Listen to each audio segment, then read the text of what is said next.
Lundi 6 janvier 2014, la nouvelle tombe à Stora Enso Corbehem, cessation d'activité prévue sur le site par la direction du groupe Stora Enso d'ici 3 à 4 mois. Annonce faite à l'occasion d'un comité d'entreprise exceptionnel demandé par les syndicats qui depuis 14 mois demandaient à être fixés sur leur sort. Réaction des salariés immédiate sur la route, recueillie au micro de Radio Scarpe Sensée. Bonjour Hervé. Ils nous ont présenté leurs vœux. Ça se consiste en quoi ? PSE.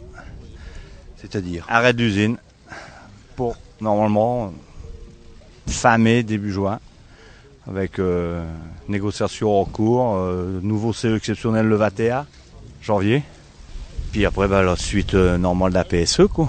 C'est fin d'activité pour Corbehem. Voilà, tout simplement. Arrêt total de la machine 5. Arrêt total de la machine. Licenciement de 350 personnes. Les repreneurs, on va en parler quand même. Tu veux parler de Fantomas, celui qui nous mène par le bout du nez depuis 14 mois. Il n'y en a plus. Comme partout en fait. C'est partout la même procédure. Mais bon, pour certains on était déjà sûrs. Mais bon, maintenant on est en face de la réalité. Voilà. Une machine de 8 mètres, presque 9 mètres de large. Terminé. Out, on n'en parle plus. Il a existé ce repreneur ? Si tu me le demandes à moi je te réponds non. Maintenant, dans la tête de certains, peut-être que oui. Maintenant, on va peut-être tout faire croire qu'il peut encore y en avoir un, malgré le PSE mis en place là aujourd'hui. Maintenant, on verra. À suivre, affaire à suivre. Je peux pas te dire autre chose. Il y en a pour qui ça doit faire mal. Parce que ils étaient encore persuadés de certaines choses. Mais là, je pense que c'est tout, quoi. La messe est dite. Ça a été dit, ça a été acté, et puis on en est là. Donc maintenant, il va falloir se battre pour quelque chose de conséquent, quoi. Tout simplement. Tu as quel âge ? Je m'en vais sur 52 ans. C'est quoi dans ton esprit quand tu dis se battre pour quelque chose de conséquent à 52 ans ? C'est une prime conséquente, Faut pas être faux cul, C'est ce que tout le monde pense en fait, C'est tout. On veut plus nous donner de travail. Il va falloir nous donner de l'argent. Maintenant, à eux de savoir arranger les affaires, parce que je pense que ça va peut-être pas trop bien se passer quand même, parce qu'il y a des gens qui sont décidés. Bonjour Hervé. Bonjour Marcel. Alors, sentiment ? Mes sentiments ils sont partagés. Je suis à la fois soulagé d'avoir l'annonce, parce que ça ne pouvait plus durer. Puis bien sûr, il y a la déception, quoi. Parce que malgré qu'on est prêt depuis 14 mois, ça fait toujours un choc. Maintenant, je te dis, on n'est pas étonné du tout. Maintenant, nous, ça fait 14 mois qu'on s'y prépare. Je remercie tous mes collègues qui nous ont soutenus depuis le début. On n'était qu'un groupe. Après, ce qu'on peut dire, c'est qu'on n'en veut pas du tout à ceux qui ont espéré un repreneur. C'est humain.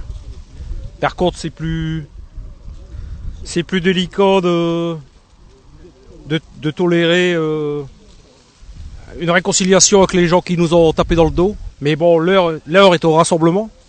Donc on va essayer de digérer. Les gens qui nous ont tapé dans le dos, contre les lutteurs, contre ceux qui savaient vraiment ce qui allait se passer, maintenant, plutôt qu'à les blâmer, à se moquer d'eux, je les invite plutôt à venir défendre chèrement leur beefsteak pour qu'on ait une prime digne de ce nom. Maintenant, ça fait 14 mois que Stora Enso se moque de nous, qui nous mène par le bout du nez. Espérons qu'ils ne fassent pas le même pour ce qui nous reste, c'est-à-dire la prime. Parce que, on l'a dit d'ailleurs à Monsieur Munoz tout à l'heure, il faudra espérer qu'ils nous respectent pour la prime, chose qu'ils n'ont pas fait depuis 14 mois. Tout ça, c'était qu'une mise en scène. On avait été prévenus, on savait très bien les capacités de, je vais être grossier, de niquer les gens. On l'a vu en 2006, donc on n'est pas surpris. Il y a des gens qui sont sur le choc aujourd'hui, J'en fais partie aussi, mais il y a longtemps qu'on était prêts, la preuve. Tout ce qui vole, là, c'est parce qu'on était bien prêts. On attendait juste seulement la date. Aujourd'hui, on peut dire merci Stora. Et de nous avoir pas encore fait traîner encore 3-4 mois. C'est tout. Maintenant, on est tous sur la même branche de l'herbe. Ou plutôt, on est tous au pied de l'herbe. Se battre, c'est quoi? C'est obtenir des compensations dignes. On est... Comment aujourd'hui? Tu as plus de 50 ans? J'ai 52 ans. Or pour moi... Ça veut dire quoi, partir avec ce qu'il faut à 52 ans, quand on a été papetier comme toi toute ta vie?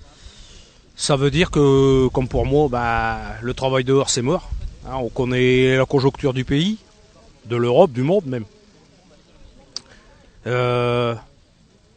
Après, il y a plusieurs moyens de partir honorablement.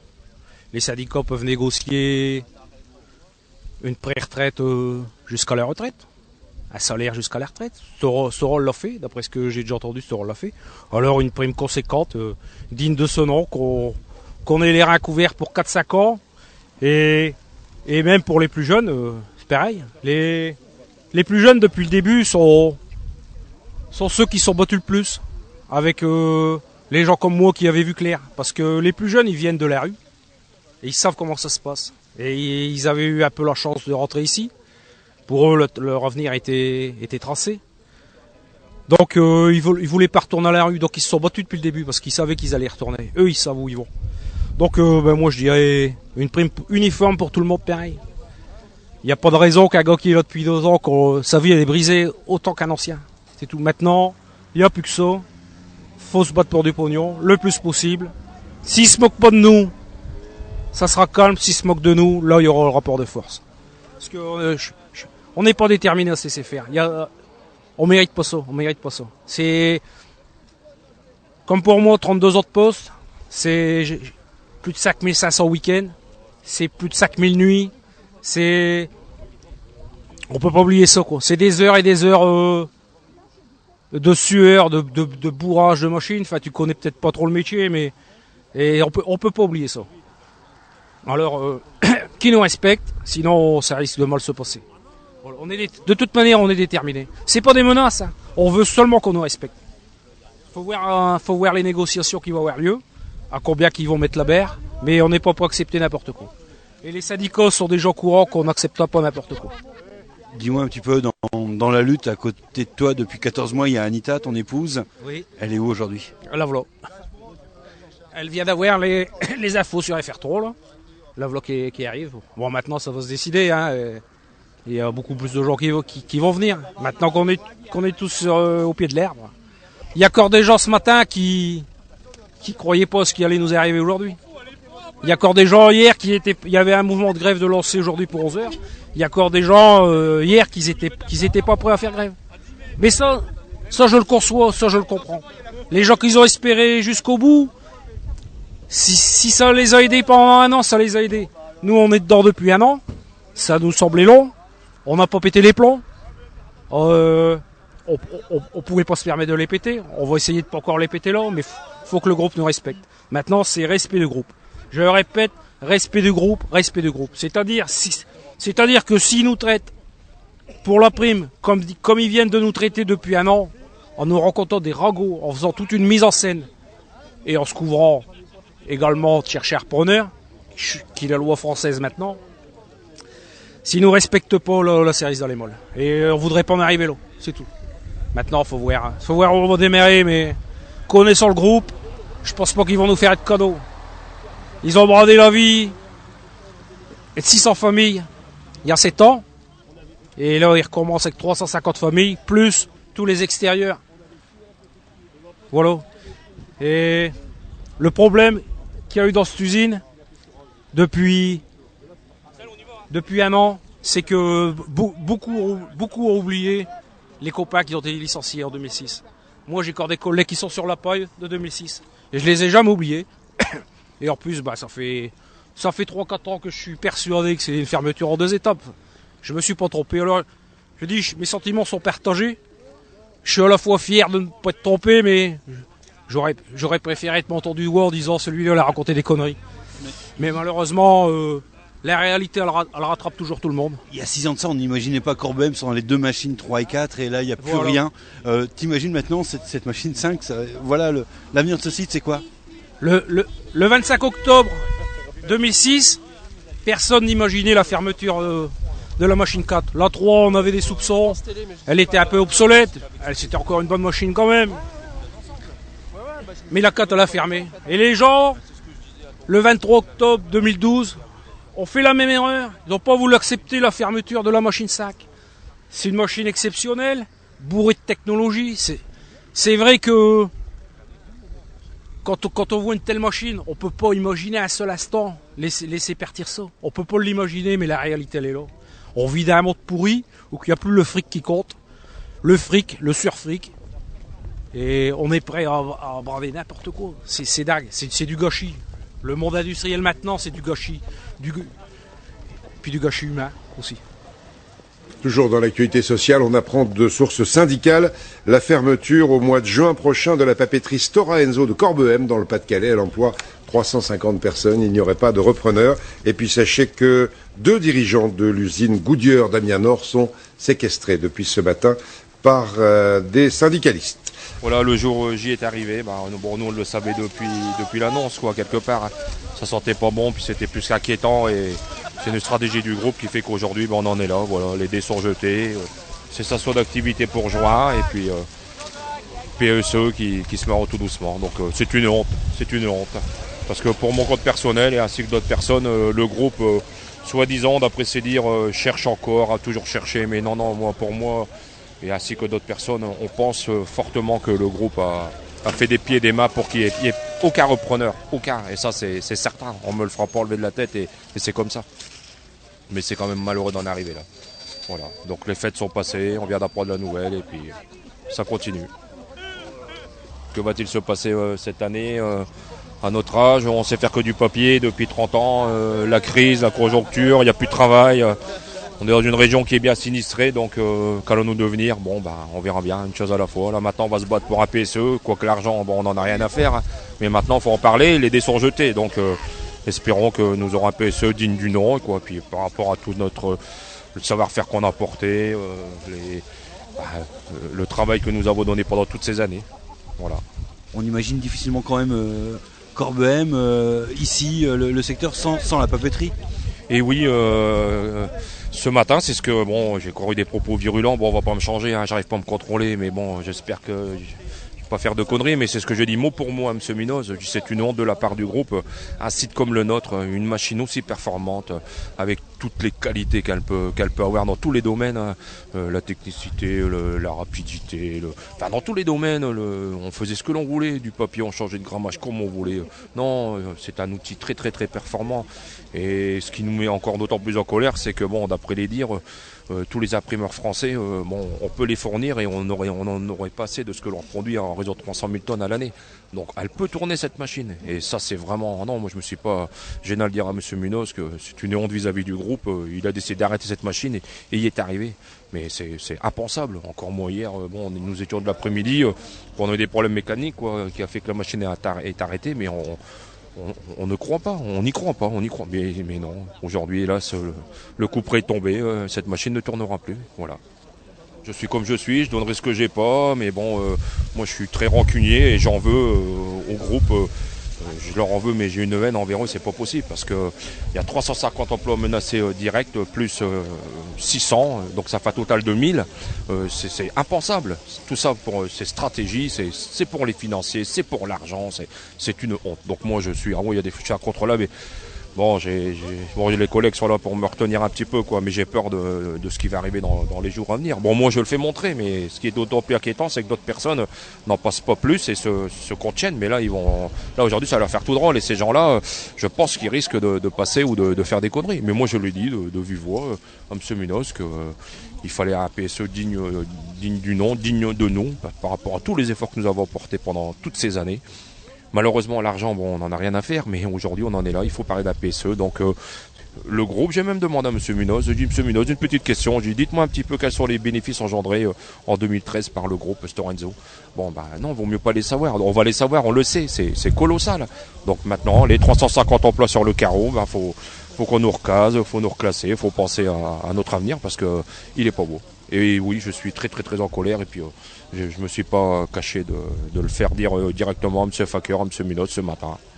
Voilà, on ne va pas me changer, je suis comme ça, c'est tout. Jacques, tu étais là il y a 6 ans. Oui, j'étais là il y a 6 ans, ouais. On était plein d'espoir parce qu'on dit la machine 5, seule, elle va pouvoir tourner, c'est l'avenir. Et puis 6 ans plus tard, à la fin des quotas de CO2, c'est bizarre. Pour moi, les quotas de CO2, c'était un petit peu pour faire des sous pour le groupe. Alors, raconte-nous, c'est quoi les quotas de CO2 ? Bah, c'est parce que nous, on avait une centrale au charbon, donc on polluait, donc on devait avoir des taxes. On devait payer des taxes sur le droit de polluer, mais comme on a transformé, on a pris une centrale au gaz, donc on polluait plus, donc les taxes, on en avait plus pour nous, quoi. Donc nous, on avait des quotas, c'est-à-dire on avait le droit de vendre ce qu'on polluait pas à des usines qui polluent. Donc ça a duré 6 ans, pendant les 6 ans qu'on a travaillé.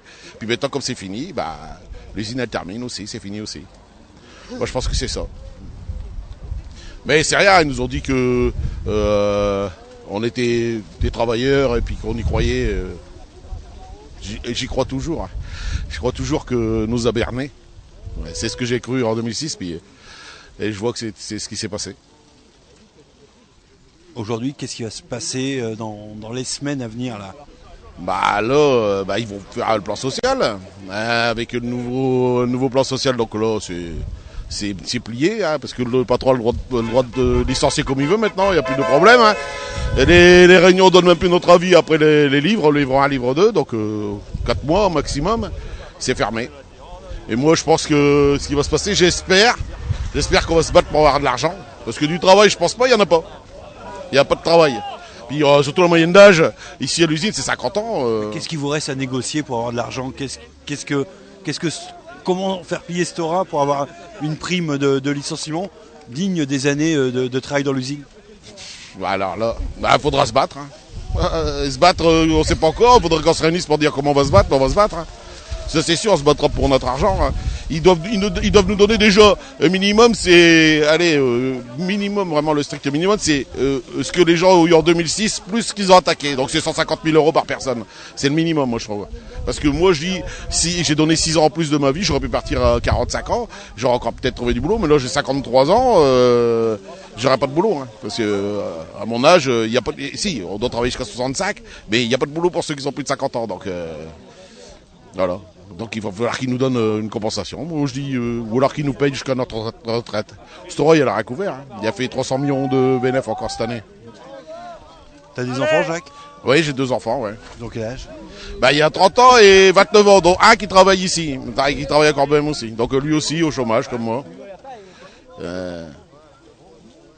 C'est surtout, moi je sais que, comme je dis toujours à mes collègues, je suis en retraite, dès le plan social je suis en retraite parce que je vais faire chômage, RSA, et puis à 65 ans on me donnera mon droit. Si c'est pas plus tard la retraite, parce qu'avec le gouvernement qu'on a, c'est de plus en plus tard la retraite. Voilà. En tout cas, je suis bien déçu. Malgré que je le savais, hein, moi je m'étais pas fait de fausses idées. Hein, c'est refaire le même papier qu'on fait, il y a 1 million de tonnes de trop tous les ans sur le marché, donc on pouvait pas faire le même papier, hein, c'était sûr.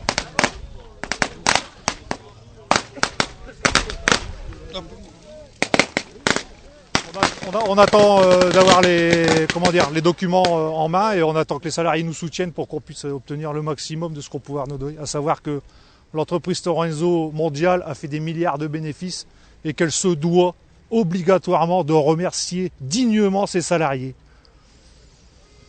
Donc là, qu'est-ce que vous allez faire ? Alors on va se réunir, on va laisser les salariés se défouler, on va discuter un peu entre nous. L'intersyndicale va se réunir le plus rapidement possible, on va prendre des décisions et on verra la suite qui sera donnée. C'est-à-dire, vous vouliez porter plainte, non, c'est ça parce que... Donc là, il y a une première démarche qui est en cours. Cet après-midi, on va approuver le PV du CE d'aujourd'hui. Il sera remis demain ou en fin d'après-midi à un avocat pour que ça aille immédiatement au tribunal de grande instance d'Arras en référé. Et puis pour la suite, on attend le 21 et on espère pouvoir travailler sereinement jusqu'au 21 afin d'avoir les billes de notre côté pour pouvoir se défendre du mieux possible pour défendre l'intérêt des salariés. Donc vous n'appelez pas à la grève là aujourd'hui ? Pour l'instant, on laisse venir, on va laisser notre direction travailler un peu dans le bon sens. On va voir s'ils veulent bien remercier les salariés dans tous les sens du terme. On va les laisser venir, on va les laisser approcher. On va leur mettre des tapettes à souris, on va faire comme ils viennent de nous faire pendant 14 mois. C'est-à-dire Nous faire croire à des choses, ils nous ont fait vendre du vent. Ils nous ont vendu du vent, on nous dit qu'on va vendre une usine qui est, à notre sens, qui était toujours invendable. Elle est trop grosse, notre entreprise. Par contre, on peut y trouver des salariés motivés qui, pourquoi pas, avec un repreneur qui ait de l'argent et qui ait une volonté, peut-être l'État qui ait de la volonté, il faudrait peut-être qu'un jour ils sortent de leur bureau, ils viennent voir ce qu'on fait à Corbehem. Parce qu'on a des salariés qui veulent travailler, qui veulent défendre leur emploi, alors s'ils veulent changer, c'est maintenant.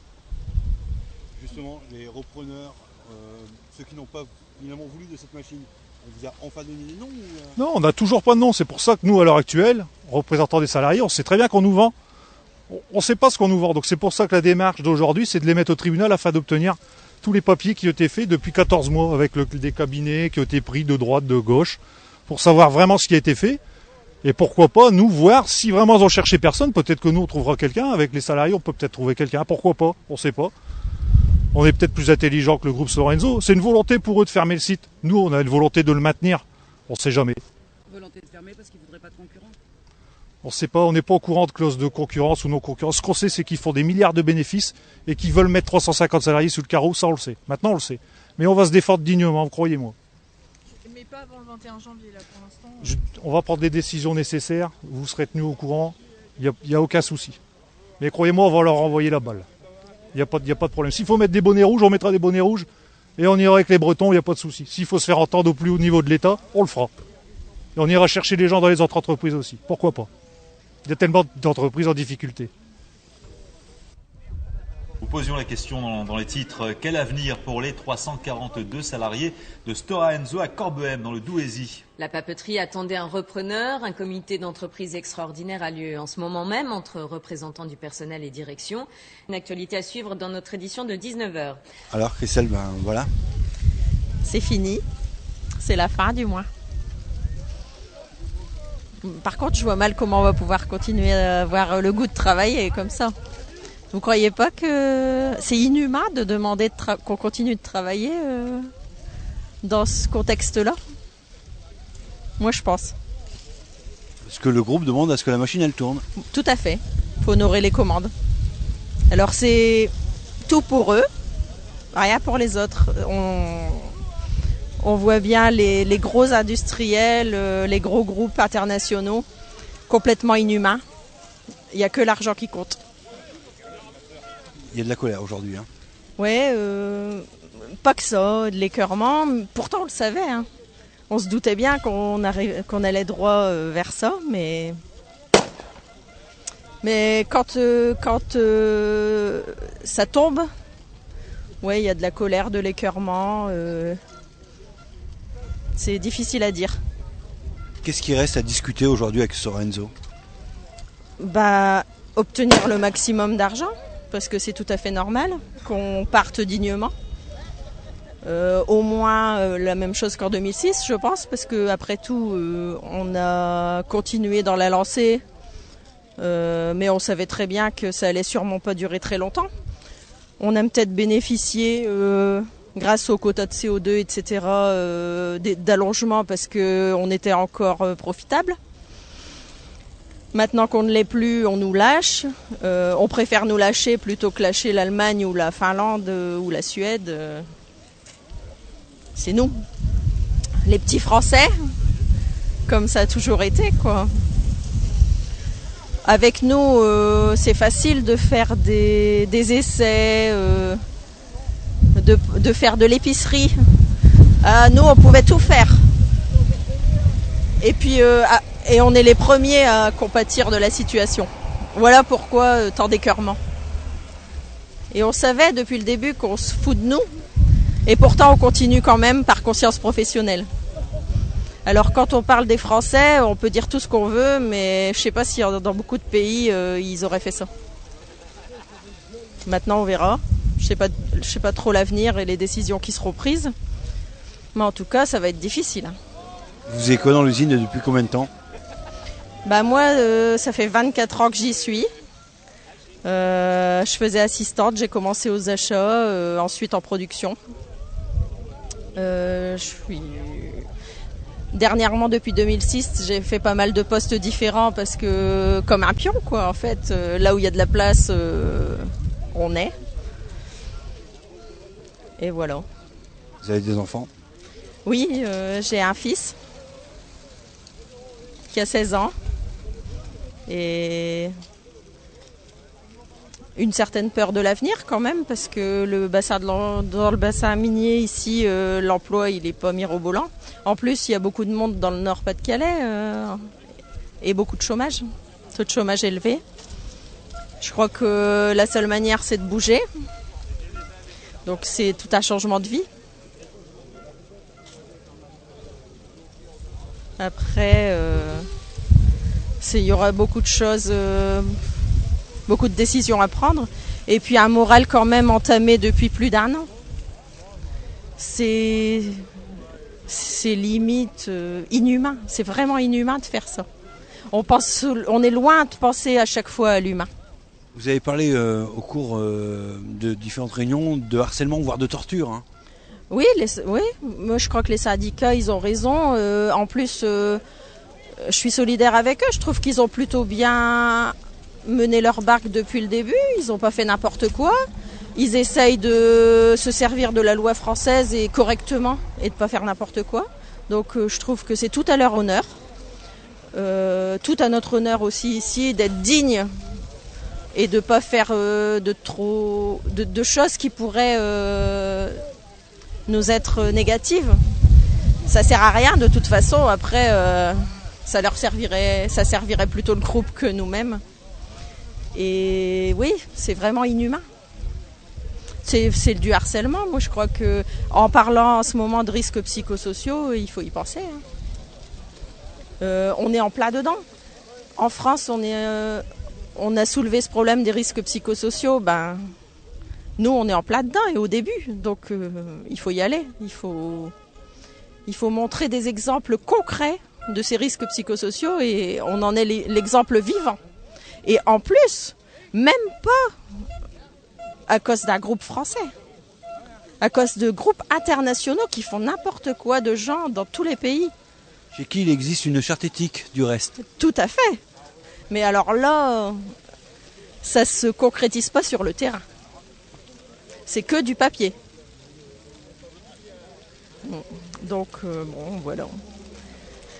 Maintenant, qui vivra verra. Et puis, comme en 2006, chacun partira de son côté. Et ce qu'on aurait voulu savoir, on le demande depuis bien longtemps, c'est qui s'en est sorti, comment ils s'en sont sortis. On n'a jamais eu les réponses. On a demandé à de nombreux CE ou CHSCT. On n'a même pas les réponses. Ils ne sont même pas capables de nous dire ce que nos collègues sont devenus. Si ce n'est certains qui... on reste en contact avec certains et on sait, mais sinon, on n'a aucune réponse. Et pareil, maintenant c'est notre tour. Bon, on s'en doutait bien que c'était que reculer pour mieux sauter, 2006. On savait que rester, c'était pas forcément la bonne solution. Mais bon, il fallait bien en prendre une de décision. J'allais manger chez ma fille, puis en arrivant, j'ai vu voler le papier, j'ai dit c'est pas vrai. Et j'étais de nuit hier, j'ai appris la nouvelle au matin, quoi. Il y a un collègue qui m'a envoyé ça. Mais ça fait un peu bizarre quoi, de retrouver les mêmes gaillards aux mêmes endroits. Et finalement, c'est quoi les capitalistes qui vont gagner ça, quoi. Et on se fera encore baiser. Tu as été remercié toi en 2006 ? Ouais, remercié en 2006, comme on était combien, je sais même plus. 400 en 2006. Et finalement, tout le monde s'est fait rouler dans la farine, et c'est Corstora qui va empocher le pognon, et voilà, on condamne des gens à la misère, et puis au licenciement, et au divorce, et à un tas de bricoles, quoi. Tu fais quoi toi depuis ? Moi j'ai navigué, j'étais à Paris dans une papeterie, je suis retombé sur un truand que j'ai remis au prud'homme et je suis reparti dans une papeterie à Bousbec.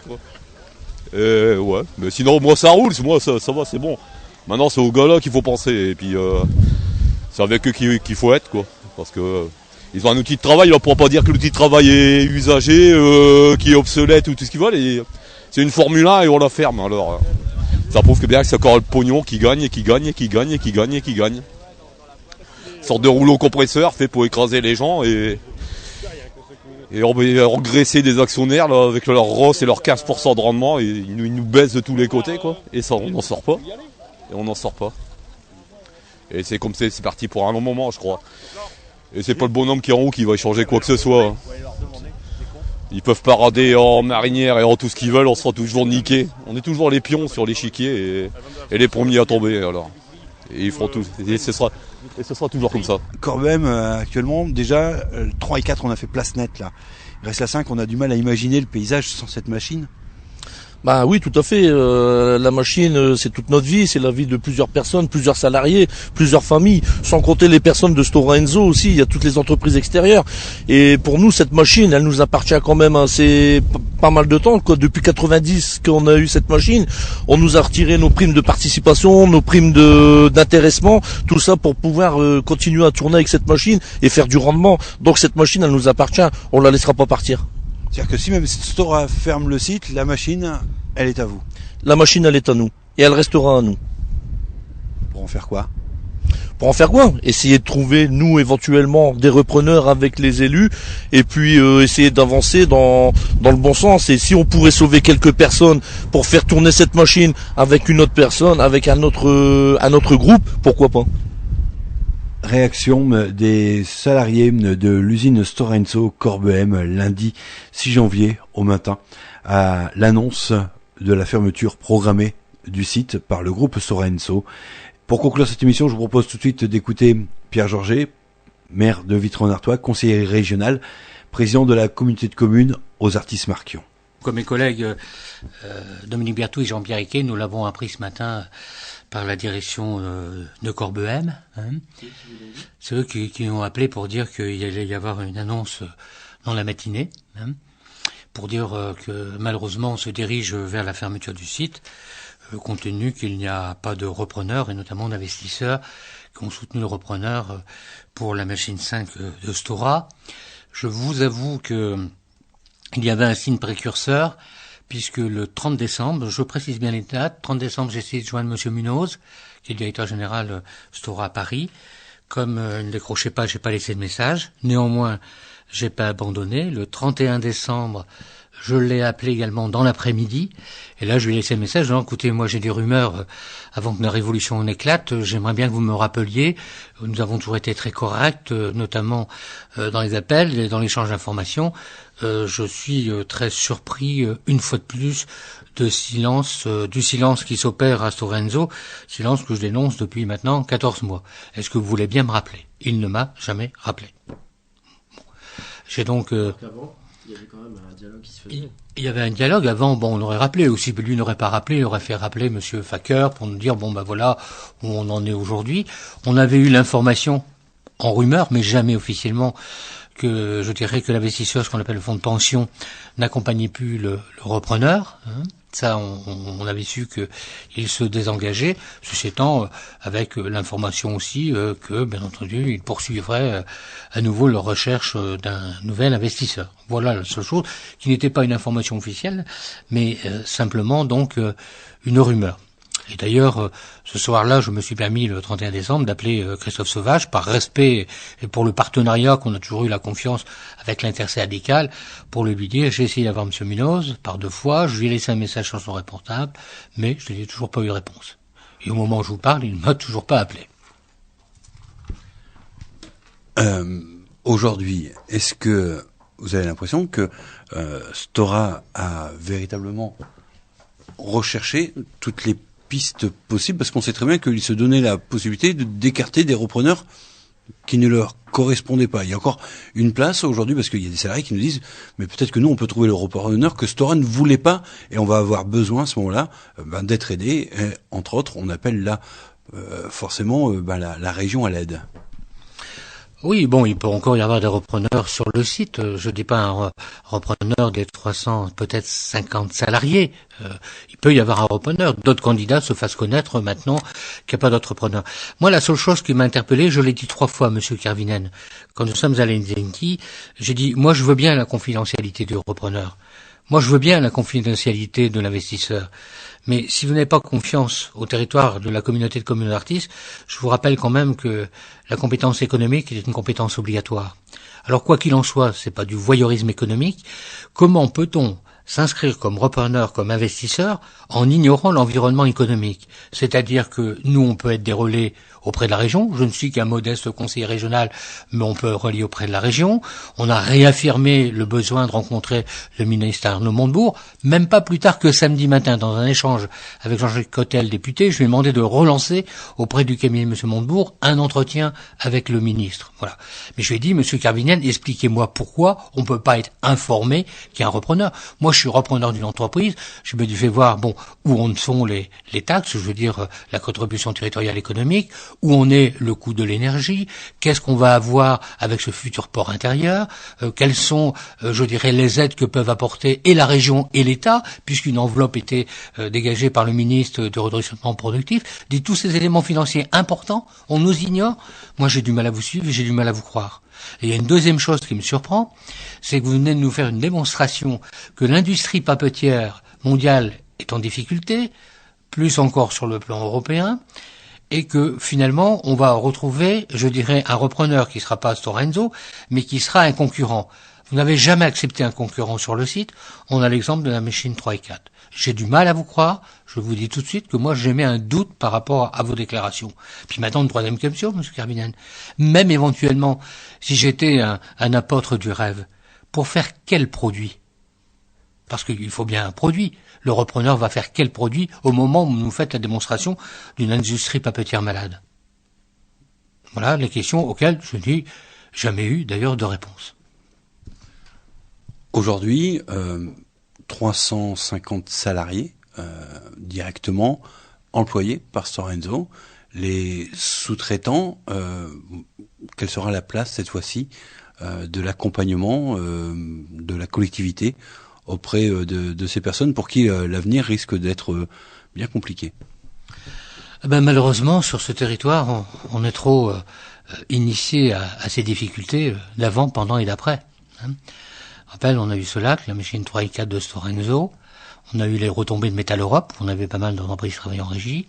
On a eu Dinea, on a eu Prémine, on a eu Speedwitch. Donc je puis vous dire que là, dans la reconversion professionnelle, il nous faudra être aussi vigilants. D'abord à côté des salariés comme nous l'avons toujours été. Je sais qu'avec l'intersyndicale des salariés, nous avons pendant 14 mois œuvré, nous avons interpellé, nous avons manifesté auprès de l'État, auprès de la région, auprès de l'ensemble des partenaires. Nous continuerons de le faire et de les aider comme on les a toujours aidés dans la reconversion professionnelle, à condition, bien entendu, qu'on veuille bien nous autour de la table. Je rappelle que, par exemple, pour l'entreprise de Saint-Laurent-Blangy, nous avions demandé d'être associés en tant que territoire parce qu'on avait des salariés. Jamais on ne nous a acceptés autour de la table, parce que c'est eux qui ont les cartes en main. Et c'est nous qui avons les difficultés après. Voilà. Donc, d'abord, j'ai une pensée pour les 350 familles, parce que c'est un drame économique, mais c'est avant tout un drame humain avec ses conséquences sociales, familiales, que l'on sait. Donc, bien entendu, les élus, tous les élus, et tout le territoire, puisque c'est aux artistes Marquion, on hérite également, de la situation de l'usine Doux de Graincourt-les-Avincourt. Et il nous faudra être comme nous l'avons toujours été par le passé, à côté des salariés, être vigilants sur le plan social qui va être mis en place, avoir le maximum, obtenir le maximum, mais sachez quand même, quand certaines mauvaises langues ont tendance à dire « Ah mais oui, mais ils ont touché une belle indemnité de licenciement », je veux dire à ces gens qu'une indemnité de licenciement, c'est 2 ans de salaire, et 2 ans ça passe vite. Donc je peux comprendre l'angoisse des familles. Enfin, dans les projets sur le territoire, ça va impacter le plan de développement que vous aviez conçu, imaginé, notamment économiquement pour ce territoire autour du port intérieur de Corbehem. Ça remet des choses en question. Je vous avouerai que pour l'instant la préoccupation elle n'est pas économique. La réflexion viendra le moment opportun. Pour l'instant, c'est les salariés, comment on peut les aider, comment ça va évoluer sur le plan social qui, je crois, doit avoir un CE exceptionnel avec des propositions le 21 janvier, une fermeture prévue mai-juin. Est-ce qu'il y aura entre-temps un repreneur d'une partie de l'entreprise? Je n'en sais rien. Il est à fait que sur le plan économique, nous porterons la réflexion, mais comme tout à chacun a bien compris, et d'ailleurs j'ai déjà eu, la présidente de Artistes Club chef d'entreprise qui se met à disposition pour, bien entendu, regarder si nous pourrons aider et s'ils pourront pourront aider avec les entreprises du secteur et bien au-delà, notamment le reclassement des salariés, puisqu'il s'agira bien entendu du reclassement. Le projet de port intérieur, il était en partie conçu pour faciliter la tâche de Stora Enso, notamment pour baisser ses coûts logistiques. Est-ce que ça peut être remis en cause avec le départ éventuel de Stora? Stora Enso n'a jamais voulu adhérer de manière officielle à la création du port intérieur de Corbehem. Et ce, depuis le temps officieuse, nous parlons du kaolin, du tonnage qu'il y aura, mais jamais sans s'engager. Il y a un directeur général qui a précédé Monsieur Felder, qui m'avait dit Stora ne mettra aucun euro sur le port intérieur de Corbehem. On voulait bien entendu, mais là ça aurait été autre chose, quoi. Bien entendu, vous savez ce que c'est que la gestion d'un port intérieur, bien au contraire. Le port intérieur était surtout lié, et toujours lié d'ailleurs, à la réalisation du canal Seine-Nord-Europe, qui est en train de prendre un autre visage, pour avoir suivi la présentation par Rémi Povos, député maire de Maubeuge, qui en a fait une présentation très intelligente, et très réaliste, et qui n'y a pas mis le mot espoir, mais réalisation. Bon, là il reste à l'État à trouver 1 milliard pour boucler le budget. Je ne doute pas de la capacité du président du Conseil régional et des parlementaires du Nord-Pas-de-Calais à convaincre le Premier ministre de ce milliard. Ceci étant, nous, le port intérieur est surtout lié au canal Seine-Nord-Europe. Mais les premiers demandeurs ont été des entreprises comme ID Logistique, ont été les Pondéreux, où là, avec le cabinet Eurotrans, on avait un équilibre de tonnage qui permettait de dire oui, on peut s'engager sur le port intérieur. Comme nous n'avons pas eu, malheureusement, dans les délais, le canal Seine-Nord-Europe, nous sommes passés à la phase fret ferroviaire, qui était notre deuxième cartouche, pour pas non plus décevoir les entreprises qui étaient venues, et notamment pouvoir bénéficier ou du fret, tout au moins du fluvial, de la voie fluviale, ou alors du fret ferroviaire. C'est bien pour cela qu'en décembre 2012, oui, nous avons donc pris la décision, et nous l'avons budgété et programmé, d'un fret ferroviaire pour lequel le marché public a été revu par rapport, à l'organisation, de cette plateforme. Donc, Stora n'impacte pas du tout sur le port intérieur. Ce qui va encore nous impacter, si vraiment il n'y a pas de repreneur, c'est une fois de plus une friche, mais cette friche-là, c'est pas n'importe quoi. Pour l'instant, il y a une machine. Des salariés disent mais cette machine c'est la nôtre parce que pour faire les investissements on a renoncé à nos primes d'intéressement, on a renoncé à la hausse des salaires, cette machine est la nôtre et il y a eu de l'argent public investi pour pouvoir permettre l'implantation de cette machine sur le territoire. Je ne sais pas s'il y a eu de l'argent public sur les millions d'euros pour la création de la machine 5, ça je ne saurais pas dire, mais c'est des choses à poser comme question, mais ils n'ont pas tort. De toute façon, soyons très clairs, qui a fait la richesse de l'entreprise, ce sont les salariés, et ce sont eux qui aujourd'hui sont bafoués, ce sont eux qui sont voulus remercier. Une fois de plus, on est pris en otage de l'appétit des actionnaires, il faut reconnaître. Alors oui, on était conscient que Stora représentait 2%, Corbehem Stora, 2% dans le groupe mondial de Stora Enso, mais on était conscient aussi de la performance de la machine, dont on dit que c'est la machine la plus performante d'Europe, donc on était conscient de ça, on est encore conscient des enjeux, et les salariés ont bien raison de le dire, que c'est cette machine. Alors il y a non seulement la machine, mais il y a la compétence des hommes. Vous auriez préféré ouvrir la première séance du conseil intercommunal dans d'autres conditions, puisque ce soir se réunit pour la première fois le conseil communautaire aux artistes Marquion.